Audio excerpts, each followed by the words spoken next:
삼땡전자 주식이 처음 우리 집에 들어온 날을 기억한다. 남편은 마치 새 식구를 맞이하듯 신문지를 깔고 노트북을 정중앙에 놓고 의자 각도를 맞추었다. 나는 그 광경을 부엌에서 지켜보다가 싱크대 수전에 묻은 물자국을 한 번 더 닦았다. 그날 저녁 그는 희망이라는 이름의 양초를 켰고 나는 부엌 환풍기를 한 칸 더 강하게 돌렸다.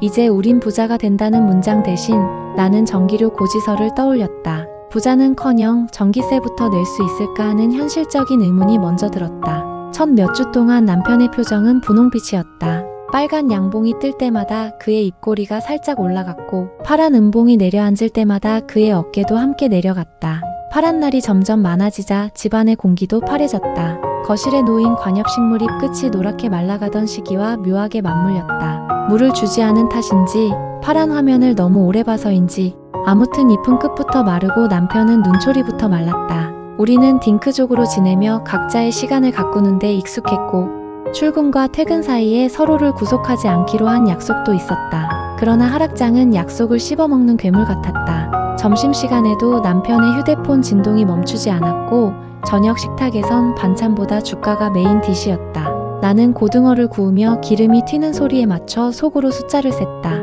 30, 29, 28 남편의 한숨 숫자와 거의 겹쳤다. 2해 가까이 집안의 사계절은 차트의 모양에 따라 변했다. 장마철에도 바깥보다 집안이 눅눅했고 한겨울에도 거실 온도는 상온의 얼음처럼 차가웠다. 침실의 벽시계 초침은 유난히 크게 들렸다. 손목시계를 벗어두는 남편의 손동작은 점점 무거워졌고 그는 밤이면 등을 창문 쪽으로 돌리고 누웠다. 숨이 얕아졌다. 어느 날은 그 얕은 숨소리에 맞춰 내 마음의 바늘도 얕게 흔들렸다. 우리 둘의 합에 아이 없이 산다도 그의 숨처럼 가늘어지고 있는 건가 잠결에 막연한 불안이 지나갔다. 나는 일기장 맨 뒤 페이지에 짧은 메모를 붙였다. 이 사람 주식이 아니라 생기를 되찾게 해주세요. 자음과 모음이 꼭 다이어트 중인 사람처럼 말랐지만 그 말에는 내가 할 수 있는 최선의 기도가 들어있었다. 인간은 때로 매우 구체적인 바보짓 속에서 가장 추상적인 소원을 빈다. 그게 사랑의 형태일 때가 많다. 기적은 어느 날 은행의 말람처럼 뻔뻔하게 울렸다. 아침에 눈을 뜨자마자 남편이 허공에 주먹을 불끈 쥐었다. 탈출이 보인다. 그는 그렇게 말했다. 아니, 그는 그렇게 느꼈다. 말보다 표정이 먼저 앞질렀다. 눈동자가 화면 밝기에 맞춰 다시 켜졌다. 거실 공기에도 전기가 돌아다녔다. HTS에서 붉은 봉우리가 차곡차곡 쌓이는 날들, 남편은 퇴근길마다 편의점에서 맥주를 하나씩 데려왔다. 거품이 컵 벽을 타고 오르는 속도에 맞춰 그의 콧노래가 올라갔다. 노래는 주로 90년대였다. 결혼식장에서 마지막으로 춤췄던 해가 슬며시 귀환했다. 그의 달력이 바뀌었다. 운동하자고 다짐만 하던 사람이 주 2회 조깅을 시작했고 만사가 귀찮다던 사람이 청소기 헤드를 분리해 먼지통을 비웠다. 환풍기 필터는 교체되지 않은 지 오래였는데 그는 의자 위에 올라 서서 나사를 풀었다. 흰 필터가 회색으로 떨어졌고 둘이서 동시에 헛기침을 했다. 그 순간 나는 환풍기 필터보다 더 오래 쌓인 어떤 것을 떠올렸다. 웃음이 나왔다. 이 집에 바람이 돈다. 정말 오랜만의 감각이었다. 그리고 밤이 왔다. 그는 매일 밤, 정확히 매일 밤 침대의 한쪽 끝에서 다른 끝으로 작은 파도를 일으켰다. 첫 이틀은 귀여운 고백처럼 느껴졌다. 슬럼프가 지나간 선수의 첫 안타 같은. 셋째 날에는 귀여움 뒤에 괄호가 붙었다. 괄호 안에는 경쾌한 무리수가 숨어 있었다. 넷째 날에 이르러 나는 캘린더에 점을 찍었다. 연속 4일. 일정표 관리가 직업도 아닌데 기록은 우리의 친구다. 다섯째 날, 내 머릿속 캘린더는 비상등 같은 빨간 점을 켰다. 나는 베개를 다듬는 척 손목으로 맥박을 쟀다. 정상. 그러나 정상만으로 설명되지 않는 세계가 있다. 부부 사이의 세계는 특히 그렇다. 우리는 결혼 초부터 딩크족으로 살자고 합의했다. 쉬운 합의는 아니었다. 주변의 질문과 시선에 대응하는 매뉴얼도 두껍게 만들었다. 아이 계획은요? 라는 문장이 던져질 때마다 우리는 잘 접힌 대답을 꺼내들었다. 나의 커리어와 그의 자유, 우리가 두 사람으로도 충분히 가족이라는 믿음. 그 믿음을 위해 투자해온 시간이 있다. 그러나 요즘 밤마다 나는 머릿속에서 투자와 리스크 관리의 표를 다시 쓰고 있었다. 미니 싱크탱크. 첫 줄에는 이런 문장이 적혔다. 삼땡전자 주가와 남편의 텐션은 정비례한다. 한밤의 조용한 집에서 나는 소파에 앉아 물컵의 바닥을 돌렸다. 물 표면에 작은 소용돌이가 생겼다가 사라졌다. 그 소용돌이가 내 마음의 형태를 닮았다. 나침반이 있다면 좋겠다고 생각했다. 북쪽 대신 내일 아침으로 가리키는 화살표가 달린 나침반. 그러나 아침은 늘 제 시간에 왔다. 내 마음이 어디를 가리키든 상관없이. 여섯째 날 아침 거울 속 내 얼굴은 약간 들떠 있었다. 웃긴 건 들뜸에 섞인 미세한 걱정이었다. 나는 서랍을 열어 서류 봉투를 꺼냈다. 결혼 초에 함께 썼던 딩크족 합의서. 줄 간격이 좁은 대학 노트 2장에 자잘한 글씨로 빼곡히 적힌 우리의 약속. 일과 사랑, 자유와 돌봄, 노년의 계획까지. 문장 사이에 묻은 커피 자국을 보며 웃음이 나왔다. 그때의 우리가 이렇게 오래 갈 줄 몰랐다는 표식. 그리고 지금의 우리가 이렇게 또렷하게 웃을 줄 몰랐다는 표식. 걱정은 구체적일수록 치밀해진다. 나는 생리주기를 확인했다. 지난달과 이번 달의 기록이 가지런했다. 사람의 일정은 때로 친구보다 성실하다. 하지만 성실한 일정 앞에서도 마음은 종종 농담을 한다. 농담은 이럴 때 위험해진다. 손바닥을 펼쳤다. 엄지와 검지 사이의 살이 약간 하얗게 변할 때까지 눌렀다. 통증보다 먼저 떠오른 건 오래된 체육 시간의 기억. 윗몸 일으키기, 오래 달리기, 줄넘기. 지구력의 이름들. 어쩌면 지금의 문제도 지구력의 문제일지 모른다.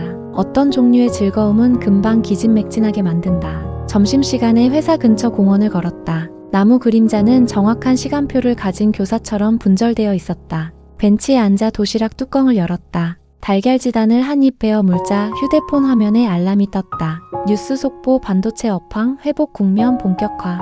달걀의 노른자가 혀끝에서 달라졌다. 슬며시 웃음이 났다. 남편의 표정이 떠올랐다. 저녁이면 분명 더 들떠 있을 것이다. 참별 일이다.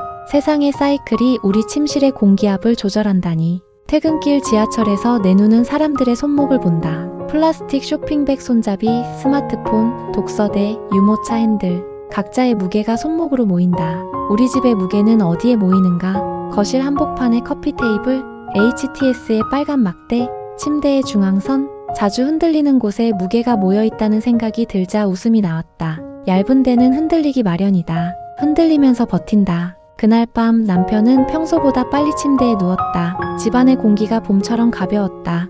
봄은 늘 문제다. 아름다움과 재채기가 동거한다. 기분과 알레르기. 우리의 밤도 그랬다. 내 마음은 반쯤 웃고 반쯤 기침했다. 그의 팔이 다가올 때 나는 어제보다 약간 더 공손하게 달력의 한 칸을 떠올렸다. 오늘은 7째 날. 숫자는 어느 순간부터 이야기가 된다. 나는 숫자 소설을 쓰는 중이었다. 주인공은 우리였다. 장르, 코미디. 8째 밤은 결정의 밤이었다. 침실 조명은 노란빛으로 낮게 깔렸고 커튼은 바람 없는 고요 속에서 얌전히 있었다. 남편의 기분도 얌전하진 않았지만 밝았다. 이 집엔 2개의 심장이 있다. 그중 하나는 HTS에서 뛰고 다른 하나는 이 침실에서 뛴다. 나는 심장의 박동이 가끔 서로를 배려해 번갈아 뛰면 좋겠다고 생각했다. 주식장을 휴장하듯이 부부도 가끔 휴장하면 더 건강하다고. 나는 등을 살짝 기대고 누웠다. 내 내면의 회의가 시작됐다. 의장석에는 이성이 앉았고 발언권은 유머가 먼저 얻었다. 회의의 안건은 간단했다. 적당히와 즐거움의 우아한 합의. 다행히 이번 회의는 길지 않았다. 나는 몸을 반쯤 일으켜 베개 높이를 바꿨다. 이어서 마음의 톤을 바꿨다. 진지함의 볼륨을 줄이고 다정함의 미세한 잡음을 올렸다. 그리고 마침내 그 모든 회의의 결론을 침대의 중앙에 놓았다. 내 방식의 표지판. 그 표지판에는 이렇게 적혀 있었다. 분산투자. 그날의 밤은 경쾌하게 지나갔다. 웃음이 중간중간 방의 벽에 부딪혀 되돌아왔다. 나는 스스로 놀랐다. 걱정은 걱정대로 아직 기생했지만 즐거움이 걱정에 위에 살포시 앉아 있었다. 균형은 생각보다 구체적인 동작들의 연속이었다. 자세를 바꾸는 법, 눈을 맞추는 법, 숨을 고르는 법, 그리고 은근한 타이밍. 삶이 그렇듯 타이밍은 반쯤 운이다. 나머지 반은 배려다. 밤이 깊어갈수록 마음속 라디오의 주파수가 선명해졌다. 우리는 아이 없이도 충분히 가족이라는 문장이 잡음 없이 들렸다. 동시에 다른 문장도 들렸다. 우리는 아이 없이도 충분히 즐거움. 두 문장이 겹치며 새로운 화음을 만들었다. 나중에 생각해보니 그날의 절정은 그래서 평화로웠다. 외부의 뉴스나 차트가 아니라 내부의 조율이 이긴 밤. 아마도 오랜만에 온 진짜 봄날이었다. 아침 햇살은 커튼 틈으로 정직하게 들어왔다. 주방의 의자는 어젯밤보다 반 뼘 더 안쪽으로 들어와 있었다. 누군가가 의자를 끌었다가 밀어넣은 흔적. 나는 전기주전자를 올리고 유리컵에 레몬을 띄웠다. 레몬 조각이 물 위에서 떠다니는 모습을 잠시 지켜봤다. 상큼이라는 단어는 시각적으로도 발효된다. 남편은 거실에서 스트레칭을 했다. 그가 큰 동작으로 팔을 올리고 내릴 때 등뼈가 몇 마디씩 소리를 냈다. 인간의 몸은 지구력의 보고다. 마음은 그 옆에서 쪽잠을 잘 때가 많다. 나는 달력을 꺼냈다. 빨간 점들이 늘어서 있었다. 그 모양새는 주가의 우상향과 묘하게 닮아 있었다.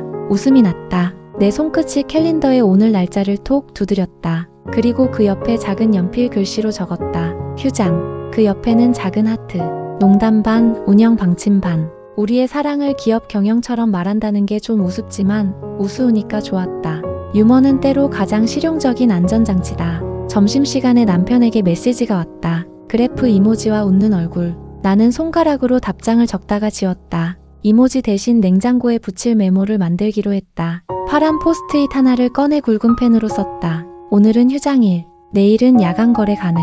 글씨를 쓰며 혼자 킥킥 웃었다. 웃다 보니 부엌 타일에 비친 내 모습이 덜 지쳐 있었다. 저녁 생각보다 일이 늦어져 퇴근이 미뤄졌다. 집에 들어오니 남편은 요리를 하고 있었다. 웍에 불을 올리고 파기름 냄새가 집안에 찼다. 나는 손을 씻고 앞치마를 둘렀다. 싱크대 위엔 미리 준비한 채소가 가지런히 놓여 있었다. 식탁에 앉아 젓가락을 들었다. 음식은 평범했고 평범함이 맛있었다. 우리의 대화라고 쓰고 최소한의 단문이라고 읽는다는 여전히 짧았지만 짧음과 정적 사이에 따뜻함이 생겼다. 짧은 문장들도 서로에게 가닿을 수 있다. 문장 끝에 작은 쉼표를 붙이면 된다. 식후에 우리는 소파에 앉아 HTS를 켰다. 장 마감 후에 그래프는 조용히 숨을 쉬었다. 남편은 리모컨을 내려놓고 작은 쿠션을 내 무릎 쪽으로 밀었다.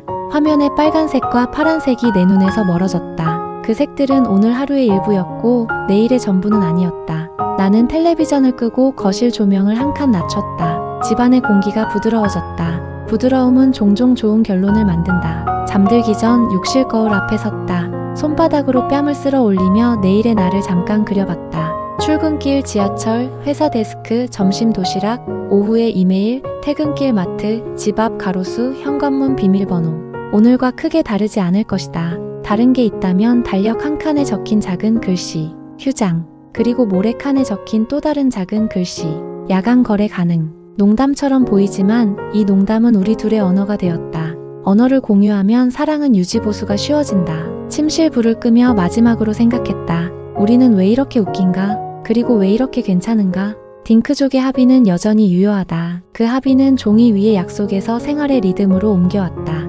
리듬은 때때로 속도를 올리고 때때로 쉬고 때때로 완전히 쉬어간다. 분산 투자의 철학은 결국 우리의 하루에도 통한다. 사랑도 주식도 한 종목 몰빵은 위험하다. 서로의 기분, 체력, 일정, 욕망을 나눠서 담으면 어느 날의 하락에도 계좌는 무너지지 않는다. 밤이 깊어졌고 우리 집의 봄은 지나치지 않게 유지되었다. 봄날은 오랫동안 머물 수 없다는 걸 알지만 매일 저녁 작은 봄 한 조각을 식탁 위에 올려놓을 수는 있다.